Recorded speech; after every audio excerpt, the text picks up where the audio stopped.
za ka taɓa ka ce what is your name? Ma ismuka. To kamar yadda ake Assalamu alaikum wa rahmatullah. Ni ne naku Musa Suleiman daga Musal Tech. Yau ma mun zo muku da wani sabon shiri akan Google Translator. Google Translator za mu yi magana akai insha Allah, wadda kamar in ka je wurin da ba a jin yarenka kai ma baka jin nasu, to ba ruwanku da neman wani tafinta, cikin sauki za a yi amfani da Google Translator a tsakaninku kamar yadda za mu nuna a wannan shiri namu na yau.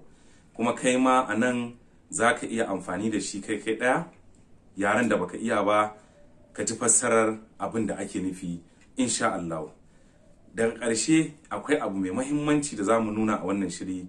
Lallai iya da kyau ka tsaya ka ga wannan shiri har ƙarshe.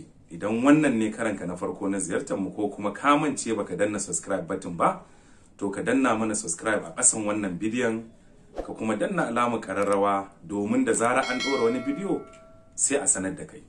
Kar in cika mu da zance, mu shiga cikin darasin namu na yau.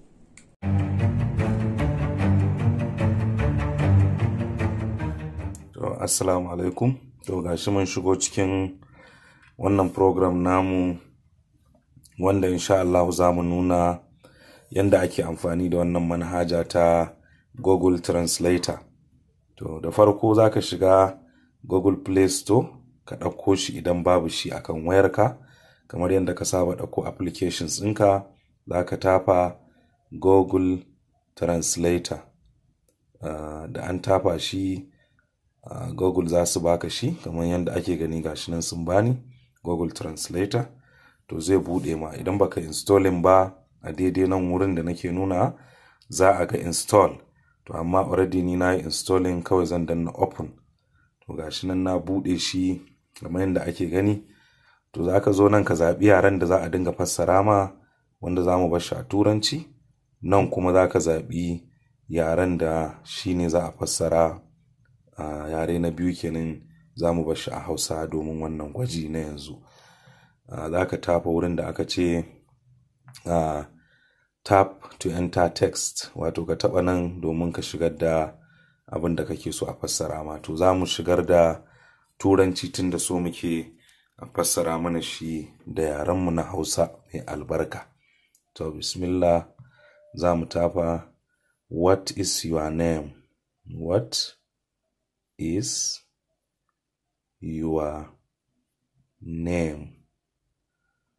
To shikenan gashi nan ya rubuta mana menene sunanka, kamar yadda ake gani a screen gashi nan menene sunanka Slater. To alhamdulillah, daga nan kuma za mu iya ƙara canza wani abin. Za mu iya cewa misali my name is Musa. To gashi nan ya ba mu ansa cewa sunana Musa.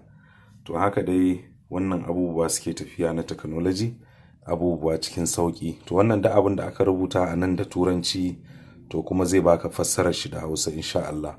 To daga nan za mu shiga cikin conversation. To conversation zai yi ne da yaren da yake da uploading na voice. To Hausa har yanzu ba a ɗora voice na Hausa ba a Google.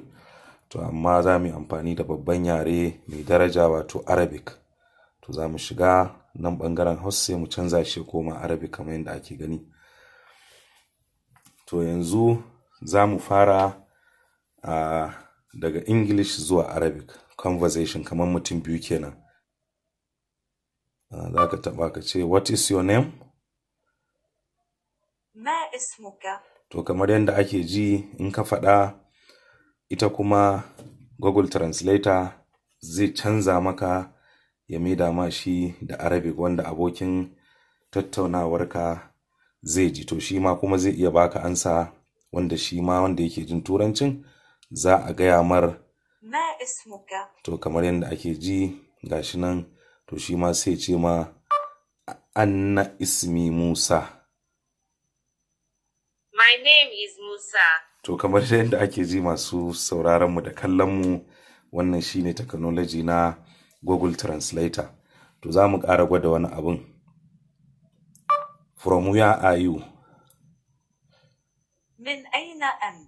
To kun ji an tambaya from where are you, sai ta bada amsa da min aina an. To kuma shi ma zai iya baka amsa da cewa ana min Nigeria. I am from Nigeria.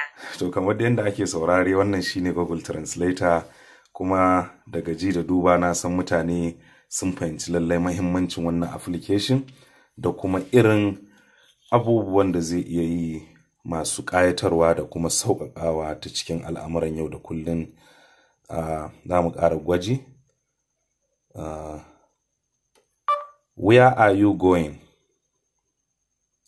إلى أين تذهب؟ To kuma za mu iya ba da ansa da cewa uridu an azhaba ila suq. I want to go to the market.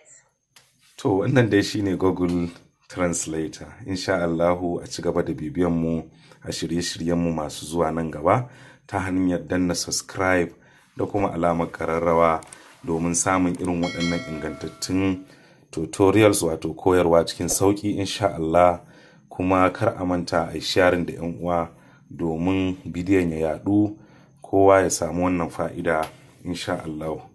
To ni ne naku Musa Suleiman daga Musal Tech, sai an ji manku. Assalamu alaikum.